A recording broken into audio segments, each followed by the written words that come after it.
السلام علیکم۔ آج ہم تلنگانہ حکومت کے ایک کافی اہم سرکاری حکم نامے پر بات کر رہے ہیں، GOMS نو 1317۔ وعلیکم السلام۔ جی، یہ 6 دسمبر 2021 کو جاری ہوا۔ جیو یعنی گورنمنٹ آرڈر۔ ہاں، گورنمنٹ آرڈر۔ اور یہ حکم نامہ سنا ہے سرکاری ملازمین کی زندگی میں ایک بڑی تبدیلی لایا، ان کی پوسٹنگ وغیرہ کے حوالے سے۔ بالکل بالکل۔ دیکھیں 2014 میں جب تلنگانہ بنا تو پھر ظاہر ہے انتظامی ڈھانچہ بدلا۔ نئے ضلع بنے تھے۔ ہاں، وہ تو ہوا تھا، کافی نئے ضلع بنے تھے۔ جی۔ تو اب سوال یہ تھا کہ ان نئے ضلعوں، نئے یونٹس کے حساب سے سرکاری ملازمین کو کیسے ایڈجسٹ کیا جائے، ان کی تقسیم کیسے ہو۔ صحیح۔ تو اسی مقصد کے لیے 2018 میں ایک نیا پبلک امپلائمنٹ آرڈر آیا۔ یہ پریزیڈنٹ آف انڈیا نے جاری کیا تھا آرٹیکل 371D کے تحت۔ آرٹیکل 371D وہ تو کانسٹیٹیوشن کا آرٹیکل ہے نا، جو کچھ ریاستوں کو لوکل لوگوں کے لیے جابز میں خاص انتظامات کی اجازت دیتا ہے۔ جی بالکل، وہی آرٹیکل۔ تو اس 2018 کے آرڈر نے پرانے 1975 کے سسٹم کو تلنگانہ کے لیے بدل دیا۔ نئے لوکل کیڈرز کی تشکیل اور ان میں بھرتی کو ریگولیٹ کرنا تھا۔ تو یہ جیو 317 پھر اسی 2018 کے آرڈر کا حصہ ہے یا اس کو امپلیمنٹ کرنے کے لیے ہے؟ ایگزیکٹلی۔ یہ جیو 317 دراصل اسی 2018 کے پریزیڈنشل آرڈر کے پیراگراف 4 کو آپ کہہ سکتے ہیں عملی جامہ پہنانے کے لیے تھا۔ اچھا، اور اس کا بنیادی مقصد کیا تھا اس جیو کا؟ اس کا سیدھا سا مقصد تھا جو ملازمین پرانے لوکل کیڈرز یعنی پرانے ضلعوں، زونز، ملٹی زونز میں کام کر رہے تھے، انہیں نئے بنائے گئے لوکل کیڈرز میں تقسیم کرنا یعنی الاٹ کرنا۔ مطلب یہ طے کرنا کہ کون سا ملازم کس نئے ضلع یا زون میں جائے گا؟ بالکل، اس کا پورا طریقہ کار، پروسیجر اس جیو میں بتایا گیا تھا۔ یہ تو بہت ہی بڑا کام لگتا ہے۔ ہزاروں ملازمین ہوں گے، ان کی پوسٹنگ دوبارہ سے طے کرنا۔ یقیناً بہت بڑا اور پیچیدہ کام تھا۔ تو اس کو انجام کیسے دیا گیا؟ کیا طریقہ اپنایا گیا؟ ہاں، تو حکومت نے اس کے لیے ایک واضح پروسیجر بنایا۔ سب سے پہلے تو یہ طے ہو چکا تھا کہ نئے لوکل کاڈریز میں منظور شدہ اسامیاں، سینکشن پوسٹس کتنی ہیں، کاڈری اسٹرینتھ جسے کہتے ہیں۔ رائٹ، پہلے پوسٹس طے ہو گئی، پھر ملازمین کو پرانے سے نئے کیڈرز میں الاٹ کرنے کے لیے کمیٹیز تشکیل دی گئیں۔ کمیٹیز؟ اچھا، یعنی فیصلے کمیٹیز نے کرنے تھے۔ کس لیول کی کمیٹیز تھیں یہ؟ جی، 2 الگ الگ لیولز پر۔ جو ضلع سطح کی پوسٹ تھی ان کے لیے کمیٹی کے سربراہ متعلقہ پرانے ضلع کے کلیکٹر تھے۔ اچھا، پرانے ضلع کے کلیکٹر، جی۔ اور اس ضلع کے مختلف محکموں کے جو ڈسٹرکٹ ہیڈز تھے وہ اس کے ممبر تھے۔ ٹھیک، اور زونل پوسٹس کے لیے؟ وہ تو زیادہ بڑا ایریا ہوتا ہے۔ ہاں، ان کے لیے ایک ہائی لیول کمیٹی بنی۔ اس میں حکومت کے کافی سینئر آفیسرز تھے، جیسے GAD جنرل ایڈمنسٹریشن ڈپارٹمنٹ کے پرنسپل سیکرٹری، فائنانس ڈپارٹمنٹ کے لوگ، متعلقہ محکمے کے اسپیشل چیف سیکرٹری یا principal secretary, head of department, کافی سینئر لوگ شامل تھے۔ اس سے واقعی اندازہ ہوتا ہے کہ حکومت اس کو کتنی اہمیت دے رہی تھی۔ بالکل۔ ٹھیک ہے، تو کمیٹیز بن گئیں۔ جی۔ اب اصل الاٹمنٹ کا پروسیس کیسے شروع ہوا؟ کیا پہلے ملازمین کی لسٹس وغیرہ بنائی گئیں؟ جی ہاں، بالکل۔ پہلا قدم یہی تھا۔ ہر محکمے کے جو ہیڈ آف ڈپارٹمنٹ تھے ان کی ذمہ داری تھی کہ وہ اپنے محکمے کے ہر پرانے لوکل کیڈر کے ملازمین کی ایک مکمل سینیورٹی لسٹ بنائیں۔ سینیورٹی لسٹ، ٹھیک۔ اور اہم بات یہ تھی کہ اس لسٹ میں صرف وہ لوگ نہیں تھے جو ڈیوٹی پر تھے، بلکہ وہ بھی شامل تھے جو فرض کریں چھٹی پر تھے یا سسپینڈ تھے یا ٹریننگ پر تھے یا کہیں اور ڈیپوٹیشن پر گئے ہوئے تھے۔ اچھا، تاکہ کوئی رہ نہ جائے۔ ایگزیکٹلی۔ مقصد یہی تھا کہ کوئی بھی ایلیجبل ملازم اس ایلوکیشن کے عمل سے باہر نہ رہ جائے۔ ٹھیک ہے، پھر اس جیو میں ایک ٹرم استعمال ہوئی ہے، ایلوکیبل ورکنگ اسٹرینتھ، یعنی کام کرنے کی قابل تقسیم تعداد۔ یہ کیا چیز تھی؟ اس کی ضرورت کیوں پڑی؟ ہاں، یہ ایک اہم کانسیپٹ تھا۔ دیکھیں، اس کا مطلب تھا کہ ہر نئے کیڈرے میں اصل میں کتنے ملازمین کو بھیجا جائے گا۔ تو یہ ضروری نہیں کہ جتنی پوسٹ منظور ہیں اتنے ہی لوگ بھیجیں؟ ضروری نہیں۔ یہ تعداد اصل میں جو پرانے کیڈرے میں ورکنگ امپلائیز تھے ان کو نئے کیڈریز کی منظور شدہ پوسٹ کے تناسب یعنی ریشو سے تقسیم کر کے نکالی گئی۔ اچھا، اس کا فائدہ کیا ہوا؟ اس کا بنیادی مقصد تھا کہ ملازمین کی تقسیم بیلنسڈ ہو، مناسب ہو۔ ایسا نہ ہو کہ کسی ایک نئے کیڈر میں بہت زیادہ لوگ چلے جائیں اور دوسرا مطلب خالی رہ جائے۔ ایک طرح سے ورک فورس کی فیئر ڈسٹریبیوشن۔ سمجھ گئی۔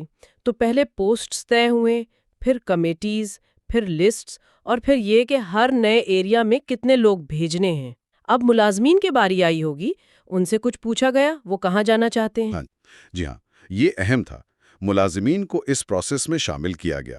انہیں بتایا گیا کہ ان کے پرانے کیڈر کے حساب سے وہ کون کون سے نئے لوکل کیڈرز کے لیے ایلیجیبل ہیں۔ اور یہ بھی بتایا گیا کہ ہر نئے کیڈر میں کتنی ایلوکیبل ورکنگ اسٹرینتھ ہے۔ جی بالکل، یہ انفارمیشن انہیں دی گئی اور پھر ہر ملازم کو ایک فارم دیا گیا۔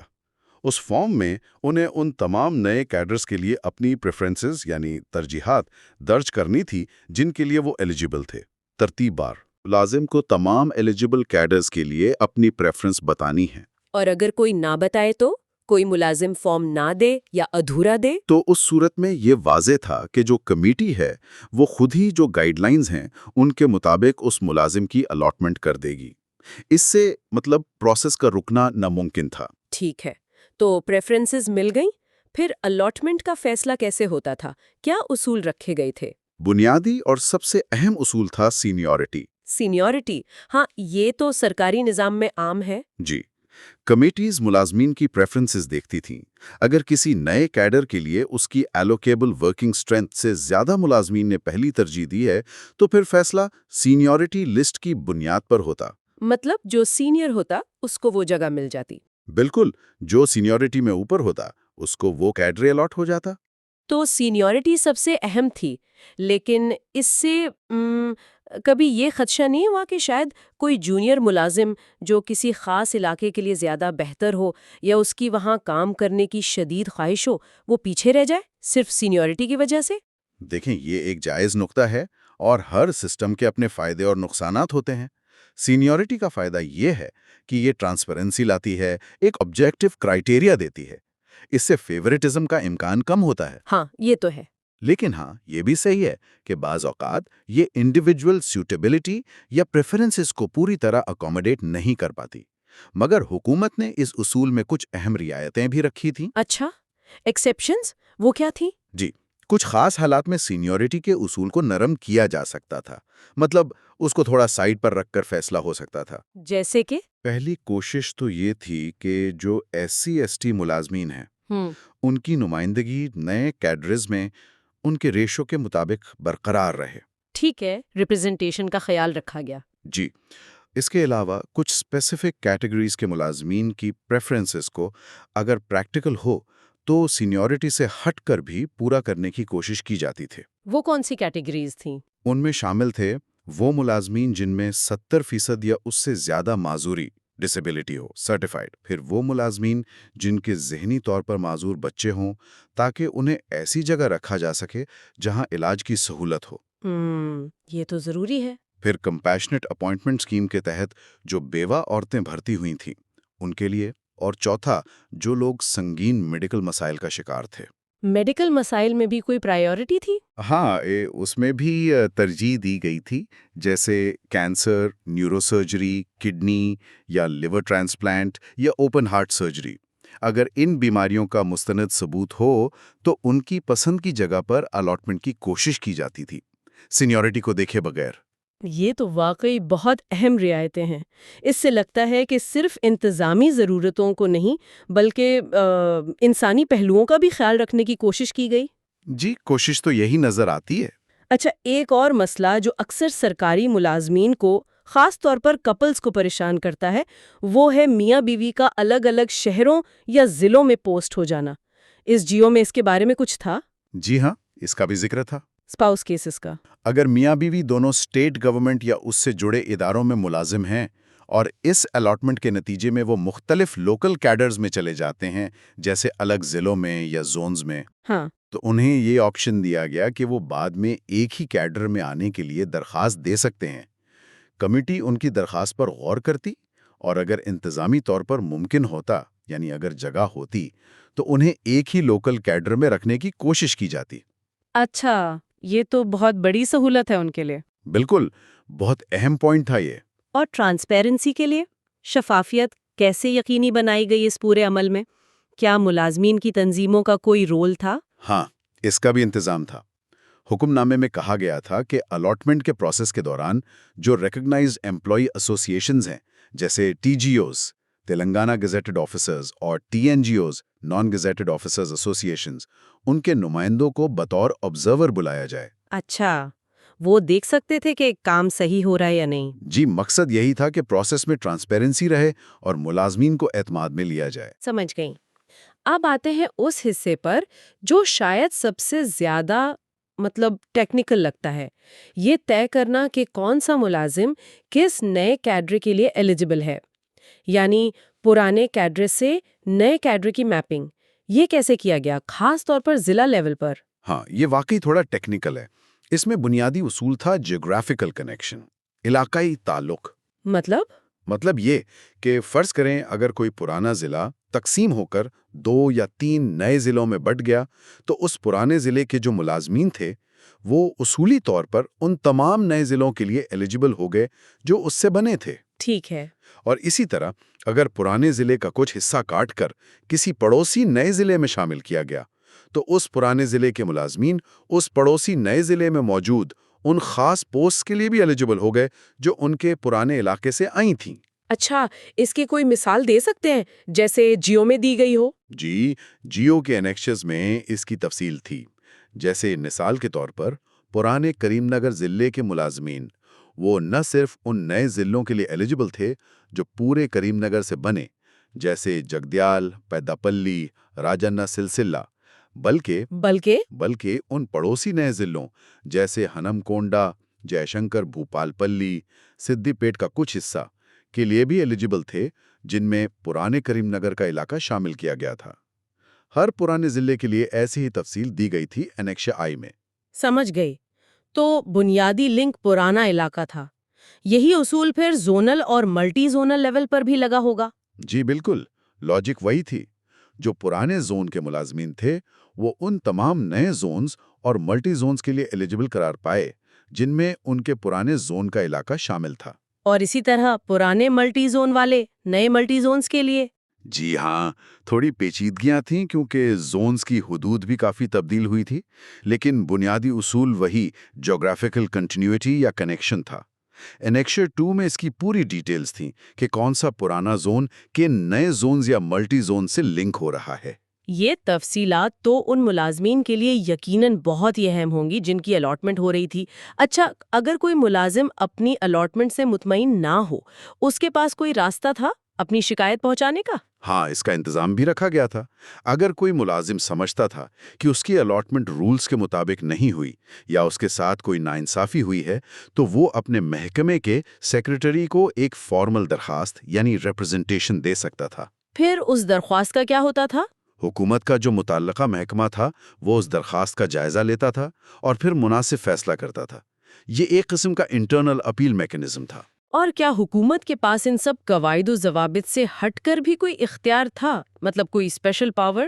جی، جیو میں ایک کلاز یہ بھی تھا کہ حکومت اگر کوئی غیر معمولی حالات ہوں یا انتظامی ضرورت ہو یا کسی ملازم کو بہت شدید مشکل ہارڈشپ درپیش ہو، تو وہ ان گائیڈ لائنز میں نرمی کر سکتی ہے۔ نرمی مطلب وہ کسی بھی ملازم کو کسی بھی لوکل کیڈر میں الاٹ کر سکتی تھی، بھلے ہی وہ گائیڈ لائنز کے عام اصولوں کے مطابق نہ ہو۔ یہ ایک ڈسکریشنری پاور تھی جو خاص اور انتہائی ضرورت کے کیسز کے لیے رکھی گئی تھی۔ ایک آخری بات، اس جیو میں ماڈل کوڈ آف کنڈکٹ کا ذکر تھا، وہ کیوں تھا؟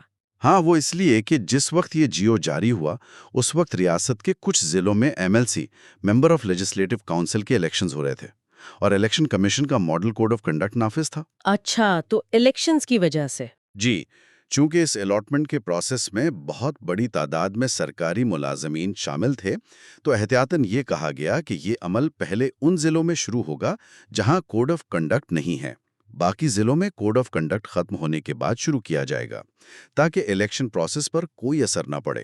تو مجموعی طور پر جیو 317 ایک بہت بڑا، ایک کمپریہنسو انتظامی قدم تھا۔ مقصد تلنگانہ کے نئے انتظامی نقشے کے مطابق سرکاری مشین کو ری آرگنائز کرنا تھا۔ بالکل۔ اس نے ہزاروں ملازمین کی نئی پوسٹنگز کے لیے ایک پورا فریم ورک دیا۔ سینیورٹی کو بنیاد بنایا، لیکن ملازمین کی پریفرنسز اور کچھ خاص رعایتوں کو بھی سامنے رکھا۔ جی ہاں، یہ ایک بہت بڑی ایکسرسائز تھی۔ اس میں کئی چیزوں میں توازن قائم کرنے کی کوشش کی گئی۔ ریاست کی انتظامی ضرورتیں، ملازمین کے حقوق اور ان کی سینیورٹی، پھر ریپرزنٹیشن کا خیال، SC/ST، انسانی ہمدردی کی بنیاد پر رعایتیں جیسے معذوری، بیماری، بیوہ عورتیں، میاں بیوی کے کیسز، اور شفافیت، تنظیموں کی شامولیت۔ لیکن اتنا بڑا رد و بدل، اس کے نفاذ میں چیلنجز تو آئے ہوں گے۔ یقیناً کسی بھی اتنے بڑے چینج کی طرح اس کے امپلیمنٹیشن میں چیلنجز ضرور آئے ہوں گے۔ ہر کسی کو مطمئن کرنا ممکن نہیں ہوتا۔ یہیں سے ایک سوال میرے ذہن میں آ رہا ہے، اتنے بڑے پیمانے پر ملازمین کی ایک جگہ سے دوسری جگہ منتقلی ہوئی، کیڈرز بدلے، اس کے لانگ ٹرم اثرات کیا ہو سکتے ہیں ریاست پر، ملازمین پر؟ یہ بہت اہم نکتہ ہے سوچنے والا۔ دیکھیں، ایک طرف تو مقصد تھا کہ نئے ضلعوں اور زونز میں انتظامی ڈھانچہ بہتر ہو، کام سموتھلی چلے، پبلک سروسز بہتر ہوں۔ ہاں، دوسری طرف ہزاروں ملازمین کی اپنی زندگیاں ہیں، ان کے کریئر پاتھس ہیں، ان کی فیملی سچویشنز ہیں۔ اس الاٹمنٹ کے ان پر گہرے اثرات پڑے۔ اب دیکھنا یہ ہے کہ وقت کے ساتھ یہ نیا بیلنس انتظامی ضرورتوں اور ملازمین کی ایکسپیکٹیشنز کے درمیان یہ کیسے کام کرتا ہے۔ اور سب سے بڑا سوال شاید یہ ہے جی، کہ کیا اس پوری مشق سے، اس پورے عمل سے واقعی عوامی خدمات کی فراہمی، پبلک سروس ڈیلیوری میں بہتری آئی ہے؟ کیا لوگوں کو اس کا فائدہ ہوا ہے؟ بالکل، یہ اصل سوال ہے، اور اس کا جواب تو شاید آنے والا وقت ہی دے گا۔ یہ دیکھنا ہوگا کہ